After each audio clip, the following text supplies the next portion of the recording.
Have you ever found yourself pausing halfway up a flight of stairs just to catch your breath, wondering why they feel steeper than they used to?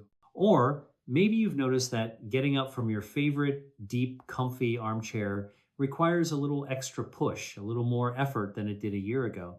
You're trying to stay active. You go for your walks, you do the exercises you think you're supposed to do, but you still feel like you're losing ground, that your legs just don't have the same power they once did. If that sounds familiar, I want you to listen very closely. It's not just in your head, and it might not just be old age catching up with you. Sarcopenia, which is a scientific name for age-related muscle loss, is a real and serious challenge. After the age of 50, we can lose up to 1 to 2% of our muscle mass every single year. By 70 or 80, that can add up to a staggering loss of strength, stability, and independence. But here's the shocking part, the part that most people, even some doctors and trainers, get wrong. What if I told you that 2 of the most common, most frequently recommended exercises for seniors don't just fail to stop this process, they can actually make it worse. They can accelerate the very muscle loss you're trying to prevent. In this video, we are going to pull back the curtain on these 2 surprisingly counterproductive exercises. We'll dive into the simple science of why they fail our aging bodies. And most importantly, I'm going to show you the powerful, safer, and dramatically more effective alternatives you can start doing today right in your own home. By the end of our time together, you'll have a new, smarter strategy to not just slow down muscle loss, but to actively rebuild your strength, reclaim your stability, and protect your precious independence for all the years to come. Before we dive into the first exercise, if you are committed to aging with strength, dignity, and vitality, consider subscribing to our channel and clicking that little bell for notifications. We're dedicated to bringing you the kind of health information that can truly make a difference in your daily life. And I'm always curious to know who I'm talking to. Are you watching from the United States, from Canada, the UK, Australia, or somewhere else in the world? Let me know in the comments below. It's wonderful to see how far our community of health-conscious seniors reaches. All right, let's get to it. The first common exercise that is secretly undermining your strength is one that millions of you are probably doing religiously, thinking it's the cornerstone of senior fitness. And that exercise is long, slow, steady-paced walking. Now, hold on. Before you click away thinking I'm crazy, please hear me out. I am not saying walking is bad. Getting out and moving your body is absolutely essential. I applaud you for it. But the way we walk matters immensely, especially as we get older. The problem lies in walking for 30, 40, or 60 minutes at the exact same slow, comfortable, conversational pace, day after day, week after week. While it feels good, and it's certainly better than sitting on the couch, this type of activity does very little to combat the specific type of muscle loss that robs us of our power and stability. Here's the simple reason why. Your body has 2 main types of muscle fibers. Think of them as 2 different workers on your team. You have your type I fibers or your slow twitch fibers. These are your endurance marathon runners. They are fantastic at low intensity, long duration activities. When you go for that long, slow walk, these are the fibers doing all the work. They are what allow you to keep going and going. But then you have your type 2 fibers, your fast twitch fibers. These are your sprinters, your powerlifters. They are responsible for generating force and speed quickly. They are what you use to stand up from a chair without using your hands, to catch yourself when you trip, to lift a grandchild, or to quickly step off a curb when a car is coming. Sarcopenia, the age-related muscle loss we are fighting, disproportionately attacks these fast twitch type 2 muscle fibers. They are the first to go. They shrink and die off at a much faster rate than the slow twitch fibers. So, when you only do long, slow walking, you are constantly training your marathon runners while your sprinters, the ones you need for power and safety, are sitting on the bench, getting weaker, smaller, and eventually disappearing altogether. You're essentially training your body to be good at endurance, but you are neglecting to train it for strength and power. This creates a dangerous imbalance. You might be able to walk for an hour, but when you stumble, those fast twitch fibers aren't strong or responsive enough to fire quickly and catch you. That's when a simple trip can turn into a devastating fall. Furthermore, very long duration cardio without the balance of strength work can increase levels of cortisol, a stress hormone. Over time, chronically elevated cortisol can actually be catabolic, which is a scientific term. That means it can break down muscle tissue for energy. So, in a way, too much of the wrong kind of cardio can lead your body to literally consume the very muscle you need to stay strong. Have you ever experienced this? You walk every day, you feel like you're doing the right thing, but you still notice that your legs feel less powerful. You see a steep hill and you hesitate, knowing it's going to be a real challenge. That's the signature of having well-trained, slow twitch fibers but neglected fast twitch fibers. It's a very common story, but it doesn't have to be your story. So what's the solution? Do we stop walking? Absolutely not. We make our walks smarter. We need to wake up those sleepy, fast twitch fibers. And the best way to do that is with something called interval training. It sounds complicated, but it's incredibly simple. Instead of walking at one steady pace, you're going to vary it. Here's how you can do it. Start your walk with a gentle 5-minute warm-up at your normal, comfortable pace.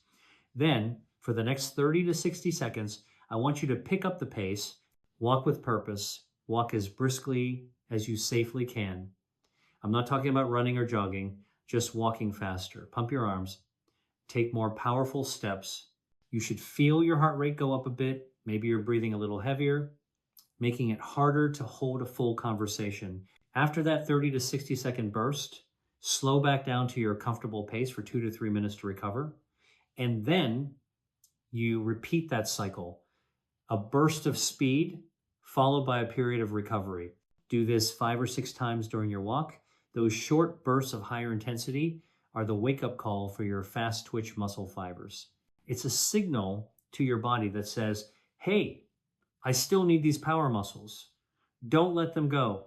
Your body, which is incredibly smart and adaptable, will respond by preserving and in many cases even rebuilding those crucial muscle fibers. Studies have consistently shown that this type of interval training is far superior for improving cardiovascular health, insulin sensitivity, and most importantly for our topic today, for building and maintaining muscle mass in older adults compared to steady state cardio alone.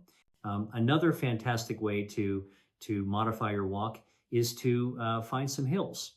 Walking up an incline is a form of natural resistance training. It forces your glutes, your hamstrings, and your quadriceps to work much harder than they do on flat ground. It builds real functional strength. If you don't have hills near you, the stairs in your home or apartment building are a perfect substitute. Even just a few trips up and down the stairs can be a powerful workout for your legs. The key takeaway here is to move away from the mindset of long, slow, and monotonous and embrace variety and intensity. Challenge your body in short, safe bursts. It's not about exhaustion, it's about intention. This simple switch in how you walk can be the difference between slowly losing your strength and actively rebuilding it with every step you take. I hope this is already making sense and maybe shining a light on why you might have been feeling weaker despite your efforts. If you're finding this information helpful, could you do me a quick favor and tap that like button below? It's a small gesture, but it tells YouTube that this is a valuable message and it helps other seniors who really need to hear this information find it. Thank you so much for that. Now, let's move on to the second exercise, and this one is a fixture in almost every single commercial gym. It's often prescribed by physical therapists after knee surgery, and it looks so safe and controlled. It's the seated leg extension machine. You know the one I'm talking about. You sit down, hook your shins under a padded bar, and you straighten your legs against a stack of weights. It gives you a great burn in your front thigh muscles, the quadriceps, It feels like you're doing something really productive. The truth is, for most seniors, this machine is one of the worst choices you can make, and it can be incredibly damaging to your knees. To understand why, we need to talk about a simple biomechanical concept: open chain versus closed chain exercises. It sounds technical, but the idea is very easy to grasp. A closed chain exercise is one where your hand, or in this case, your foot, is planted against a stable surface like the floor. Think about standing up from a chair. Your feet are on the floor. Think about climbing stairs. Your foot is on the step. These are closed chain movements. An open chain exercise is the opposite.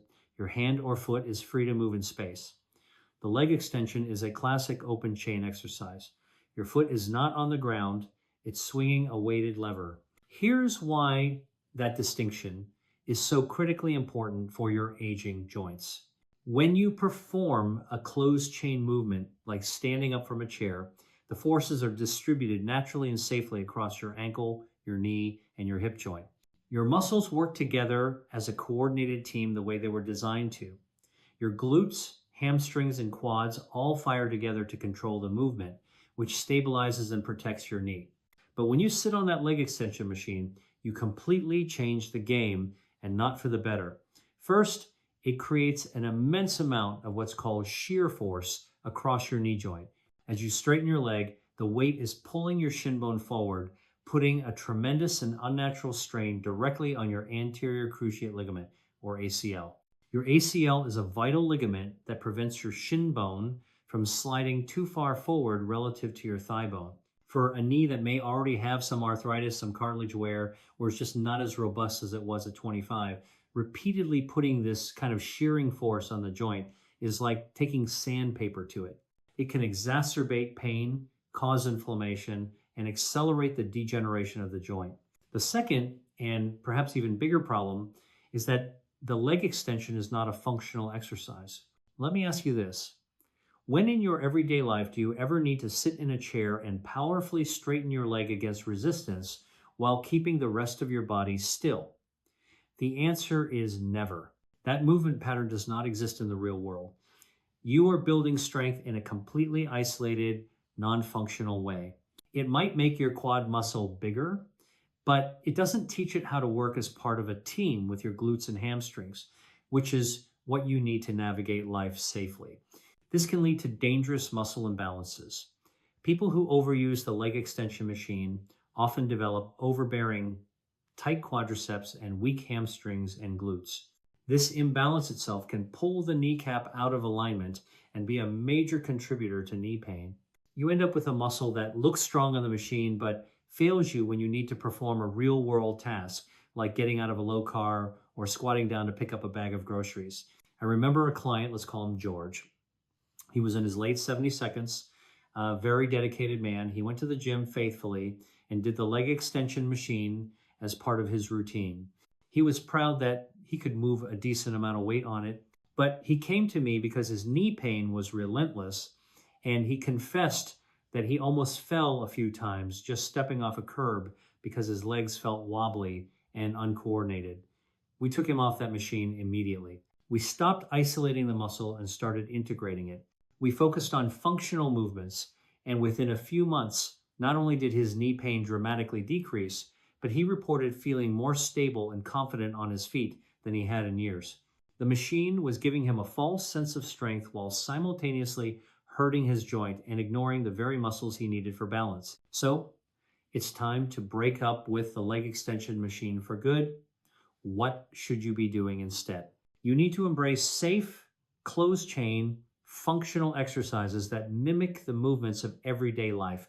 And the king, the absolute gold standard of them all, is the simple sit to stand. Yes, the simple act of standing up from a chair and sitting back down in a controlled manner is probably the single most important exercise you can do for lower body strength and long-term independence. It's a bodyweight squat, and it's perfect. It strengthens your quads, your hamstrings, and your all-important glute muscles simultaneously. It teaches them to work together as a team, and because your feet are on the floor, It's a closed chain movement that is much, much safer for your knees. Here's how to do it right. Find a sturdy chair that isn't too low. A dining room chair is often perfect. Sit on the edge of it with your feet flat on the floor, about shoulder width apart. Cross your arms over your chest or hold them out in front of you for balance. Now, without using your hands, lean your chest forward slightly and drive through your heels to stand all the way up. Squeeze your butt muscles at the top, then reverse the motion with control. Push your hips back as if you're about to sit and slowly lower yourself back down to the chair. Don't just flop down, control the descent. That control is where you build a lot of strength. If this is too difficult at first, that's perfectly okay. You can start by using a higher chair or by placing a cushion on the chair to reduce the range of motion. You can also give yourself a gentle push off your thighs with your hands to get started. The goal is to gradually reduce your reliance on your hands until you can do it without any assistance. Aim for a set of 8 to 12 repetitions. As you get stronger, you can progress to a lower chair or even hold a light weight like a jug of water or a dumbbell against your chest. Another fantastic safe exercise is the glute bridge. Your glute muscles are the powerhouse of your body. They are essential for walking, climbing stairs, and maintaining your balance. But as we spend more time sitting, they can become weak and dormant. The glute bridge wakes them up. Simply lie on your back on the floor or your bed with your knees bent and your feet flat on the surface. Place your arms by your sides. Then squeeze your glute muscles and lift your hips up toward the ceiling until your body forms a straight line from your shoulders to your knees. Hold for a moment at the top, really focusing on that squeeze, and then slowly lower your hips back down. This is an incredibly effective exercise that puts zero strain on your knees. By swapping out the risky leg extension machine for functional movements like the sit to stand and the glute bridge, you're not just building muscle, you're building real-world usable strength. You're building the strength to get off the toilet with ease, to get out of a deep sofa, to walk up a ramp without fear. You're building the strength that directly translates to a more confident, capable, and independent life. It might feel a bit unsettling to learn that things you thought were helping might have been holding you back, but please don't feel discouraged. Feel empowered, because knowledge is power. Now that you know better, you can do better. And it's never, ever too late to make a change. Your muscles are ready and waiting to respond. You just have to give them the right signals. So let's do a quick recap of our new Smarter strategy. We are officially swapping out those long, monotonous, slow-paced walks for more engaging and effective interval walks, where we introduce short, safe bursts of speed to wake up those powerful, fast-twitch muscle fibers. And we are breaking up with the dysfunctional, knee-straining leg extension machine forever, replacing it with the gold standard of real-world strength, the sit-to-stand, along with other safe, functional movements like the glute bridge. It really is that simple. It's not about spending hours in a gym. It's about being smarter and more strategic with the time you do spend on exercise. It's about choosing movements that heal and build rather than harm and weaken. I know that aging can feel like a battle. Some days the aches are louder than others. The fear of losing your mobility, of becoming a burden, can be a heavy weight to carry. But you are not alone in this feeling, and you have so much more control than you think. Every single choice you make is a step in a direction. And today, you've learned how to make sure your steps are heading towards strength, not weakness. Every time you choose to walk a little faster for 30 seconds, you are casting a vote for a stronger future. Every time you practice standing up from your kitchen chair without using your hands, you are investing in your independence. One smart decision, one better movement at a time, you are taking back control. You are rebuilding your foundation. Imagine being able to play on the floor with your grandkids and getting back up with confidence. Imagine carrying all your groceries in from the car in one trip, just because you can. Imagine walking through the park and tackling a steep hill, feeling your power, and smiling at the top. This is not a fantasy. This is what building functional strength can give back to you. Now, I would genuinely love to hear from you. Which of these two exercises surprised you the most? Were you an avid steady state walker, or were you using the leg extension machine at the gym? Or perhaps you have a question or a personal story to share. Please leave a comment below. I make a point to read them, and your experience can be a powerful source of encouragement and wisdom for someone else in our community. If this video has helped you or opened your eyes in any way, please do me the honor of hitting that thumbs up button. It truly means the world and helps this vital information spread.